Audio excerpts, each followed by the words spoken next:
Putting on here. Bazemore's in the studio. And he is joining us in studio. And he got his school clothes on today. He's dressed really, really nice. Wait a second. He just went full on. He turned his own mic on. Man, look at him. He's a professional. I was a tech geek back in the day, man. Back in the day, way back in the day. So last time I saw you were playing golf, you had on your nice little non-pleat pants. You was out there, had your serious golf game. Well, how your golf game go that day? We did pretty well. We shot 10 under. So, listen to you. Okay. Man. Because I was clowning about his golf game. 2 or 3 under. Man, a mercy. Ken Bazemore joining us here. Tell us a little bit about what you got going on. This looks like a pretty cool event because it's not just your standard, not that there's anything wrong with golf tournaments, but it's a lot more than that.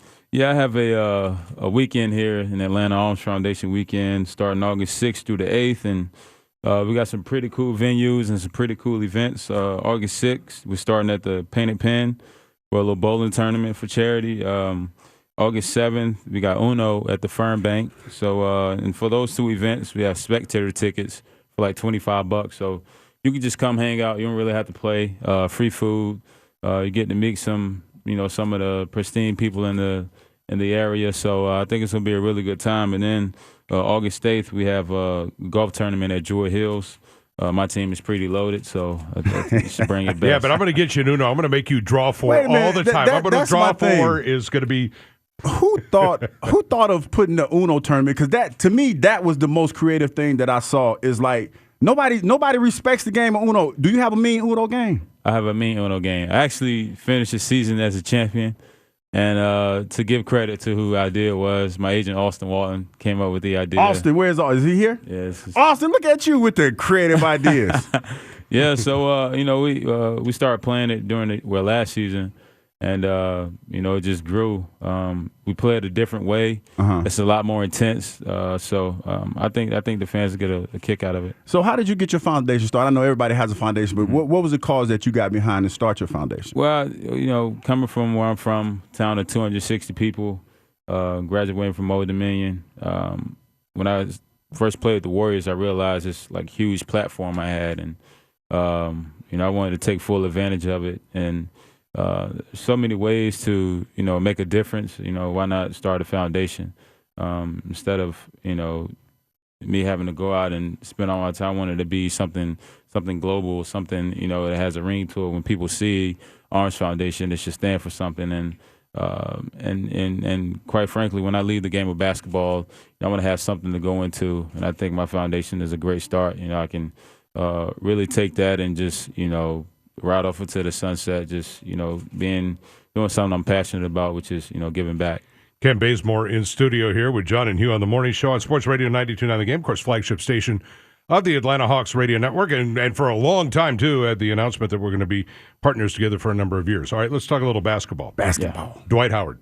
Yes. Dang, he just jumped right up into it. Just go for it. Hey, that's Dwight Howard. He's done some tremendous things, throughout his career, and with the last 2 teams he's been on, a lot of people are starting to question his love for the game. But, he was never in a position where it was his team, and I think him coming here, we're all looking towards him to, kind of take us there and follow his lead because he's been there. He's been in the finals. He's played with all these great players. So we're looking to learn a lot from him, and it starts with him, so I think he's going to be comfortable. He's back here at home, and he has a great team around him. Paul Millsap, Dennis, myself, Kyle, Tabo. I mean, I can go all day, but he has a great group of guys here. The front office and the coaching staff are very excited to get that signing.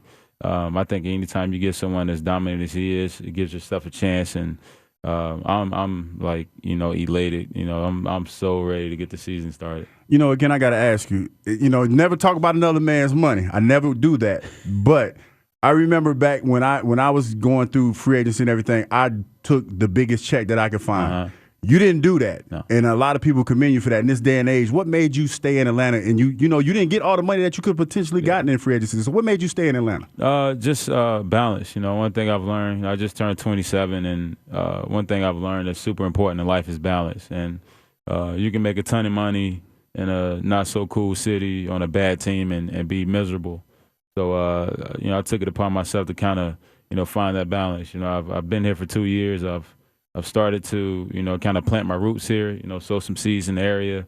And I want to continue to build on that. You know, I want to continue to grow as a person, and the only way, and as a player, and the only way you can do that is by being comfortable. So, you know, when I walk outside in the morning and smell that Atlanta air, you know, it just, you know, puts a calming in my mind, and I'm able to tackle the day. Atlanta Hawks forward Kent Bazemore with John and Hugh. Well, with all the changes here, let's talk about the guys that are on the team. Are you? We look at Dennis Schroeder and now Jarrett Jack as you know, kind of a 1-2 punch here. Are you comfortable with that at point guard? I guess, right? Oh yeah, I played with Jarrett back at Golden State, so you know, me and Jarrett have a past, and we stayed in touch ever since then. So you know, for me, I know the kind of guy he is. Very vocal, great leader, great in the locker room, and someone Dennis can learn a lot from.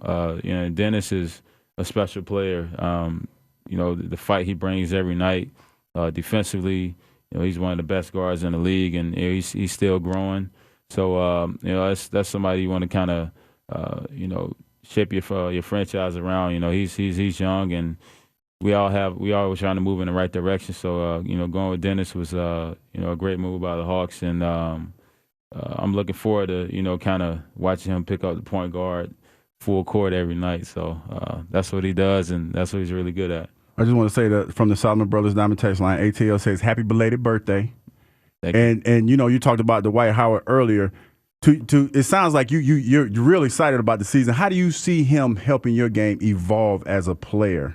Oh, you look at, you know, some of the best two guards in the league ever. Well, in my era, Kobe and Dwayne Wade. You know, those two guys played with, you know, Shaq. So when you have a dominant presence down there, and you know, as a two guard, you can get by anybody in front of you. You know, it shrinks the floor. You know, you got him at the rim. You got shooters all over the place. So I think just in that aspect alone, I could go on and on about, you know, the ways I'm going to use him as to an advantage. But just that way alone, just, you know, letting them be down a man, having 3-on-2, 2-on-1s at the rim, you know, it changes the game. And, you know, you can see a huge spike in your assist game, you know, go up from 3 to 6 just off having him on the floor, being able to throw the ball to the rim. So where the Bazegaze come from, man? Because I've seen it several times on TV. It's just like all of a sudden you see Kent Bazemore in the back doing the gaze. Where'd you come up with that? It came from you know, somebody about to do something stupid or say something, or they said something stupid. You get them like, really? Come on, yeah, you know, like. So that's what it kind of originated, and you know, the people here have done a great job of, you know, taking it and running with it. You know, they have a Bazegaze page on Instagram too. You can follow. But they take like that face and they put it on kind of any and everything. It's kind of like the crying Jordan face. Is that right? Yeah. I got to get that. Yeah. Would you say the Bazegaze on Instagram? Yeah, I got to check that out. Bazegaze on Instagram. I got to go follow that right now. You got it, John. I'm about to go ahead and get on the Bazegaze. Kent Bazemore joining us in studio live here on Sports Radio 92.9 The Game. I want to take you back 3 years because I want to ask you kind of a two-part question here about Golden State. Mm-hmm. When you were on the Warriors with Steph and that team 3 years ago, did you see what happened coming, you know, with them and their dominance? And how do you feel about the idea of Kevin Durant joining that team? Yeah, I definitely saw, you know, Bob Myers, who's the GM there, you know, has a great eye for talent. You know, the draft class I came in with, myself, Harrison Barnes, Draymond Green, Festus Ezeli, was a great class for them, for that organization. They hadn't missed in the drafts prior to that. So, you know, he's a guy with great foresight, and you know, those guys work so hard. And I remember playing about 4 minutes a game my rookie year, and Steph was playing about 36, 37 minutes a game. And after practice, I'd be in there for an hour getting up shots, and he's doing the exact same thing. And he's always showed those kind of glimpses of, you know, how great it can be. But, you know, as a young player, you show all these inconsistencies, and that was just part of him growing up. And now he's turned into a 2-time MVP, world champion, and, you know, runner-up last year. So, and all those guys, Klay Thompson, you know, Harrison, Draymond, you know, Draymond is my guy, you know, because, you know, we played in the summer league together my second year when a lot of people counted us out and we won the championship. So, you know, I know he's going to bring it every night, and it's just a great mix of personalities there that had them, you know, coming to the success that they have. And, you know, as far as Kevin Durant going there, you know, it doesn't bother me. You know, it's just another obstacle, and you know, it'll be more gratifying to beat a team with those names on it, you know, and it's just good for, I mean, the people have made, you know, your legacy all about rings, and, they question you when you try to go get one. So I mean, I can't fault the man. I mean, he's doing what's best for him. You know, giving himself the best chance to win. So you can't really knock that. I mean, you know, the Celtics did it. All these teams have had guys, you know, join up and try to win. So you can't knock them. You can't hate it, you know, because it's just the obstacle that's in the way. You know, you got to go out and, you know, try to give them your best shot. You know, it's funny you say that, and that I couldn't have said it any better. But when you hear some of the criticism of him, it always comes from the older players, like the guys that have played the game a while ago.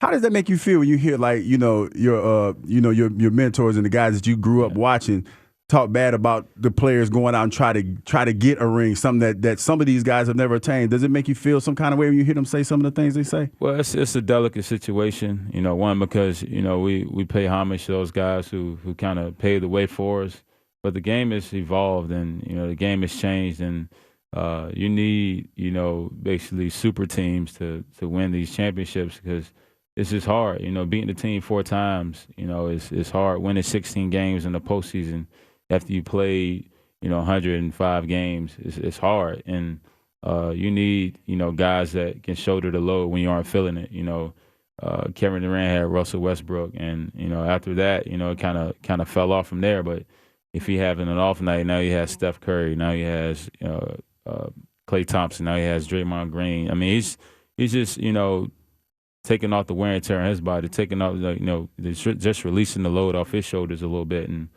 I mean, you can't fault him for that, but, you know, guys in my profession that have played before me are ultra competitive, and, you know, they're just talking smack. You know, it's just part of the game. Oh, he wanted to go there to join up with them. It's just part of the game. Kent Bazemore live in studio. What do you expect now? You have a front line with you and Paul and Dwight, is one of the better ones in the NBA. What do you expect out of your game? What do you expect out of the Hawks? I'm expecting to rise. You know, I think this summer has has motivated me to, you know, a place that, you know, I would have never been. You know, I think a lot of people get, you know, the payday I had, and they kind of say, all right, you know, I made it, but, you know, I'm hungrier.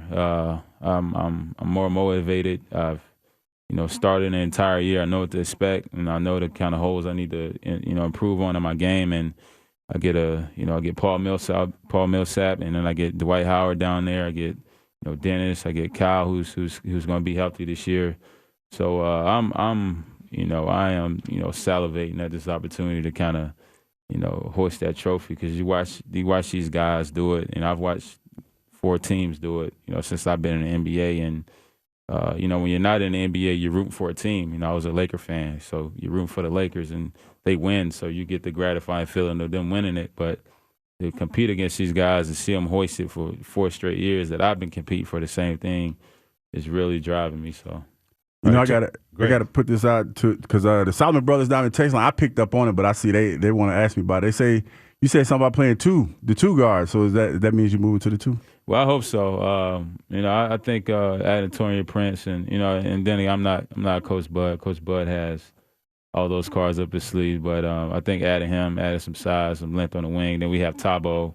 I think I'll get a few minutes at the 2. So you look excited. You know, you're trying to keep from smiling. I see it in your face. You're trying to keep from smiling, but I see the smile coming. Yeah. It's gonna be a great year, man. All right, Ken, tell the fans out there about your foundation quickly and where they can find more information. Head to www.almsfoundation.org to sign up. Once again, www.almsfoundation.org. Go in there. They got all the tabs under events, and you can sign up anywhere you want to be. Hope to see you there. And like I say, you don't have to come and participate. $25 to get you in a spectator spot. They got Uno, dog. They got Uno. Come to Uno. Uno is going to be a great at time. At Fernbank, no less.